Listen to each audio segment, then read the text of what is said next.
What's up, fight fans? UFC 318 is officially in the books, and man, there's a lot to talk about. Big finishes, some disappointing performances, and one legend who's ready to hang them up for good.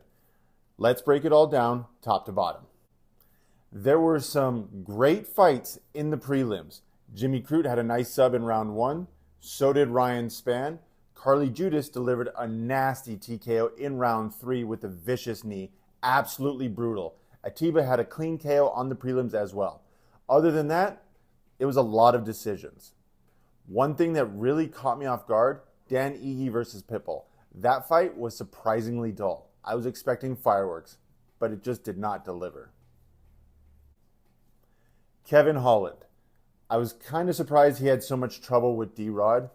Holland has become a bit of a gatekeeper at 170. Don't get me wrong, he can sell a fight like nobody else.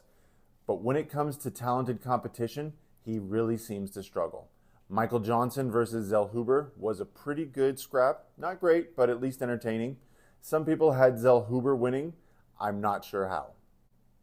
Now let's talk Paulo Costa. He returned to form against Kopylov. Honestly, he looked great. Both fighters were fast right out of the gate, but Roman started waiting on Paulo and Costa just did not slow down. Toward the end of the third, Costa started to gas a little, and Roman picked up on it, but by then it was too late. Clear win for Paulo. All right, on to the main event, Dustin versus Max. You all know I was rooting for Dustin. I was picking him to win all week long, but I'll say it, I was wrong. Max showed up and showed out. His striking was crisp, and he looked really strong at 155. On the other hand, Dustin, he looked like he might be ready for retirement. He wasn't using his kicks or his wrestling, and those tools have been key to his recent success.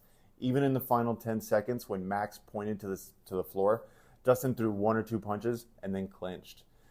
And he admitted himself on the Ariel Helwani show that moment was a sign he's ready to retire.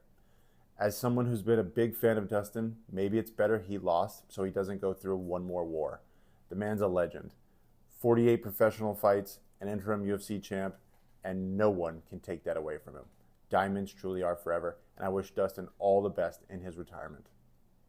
Comment who you want to see the fighters from UFC 318 face next. Give me a like and subscribe to stay up to date with all MMA news.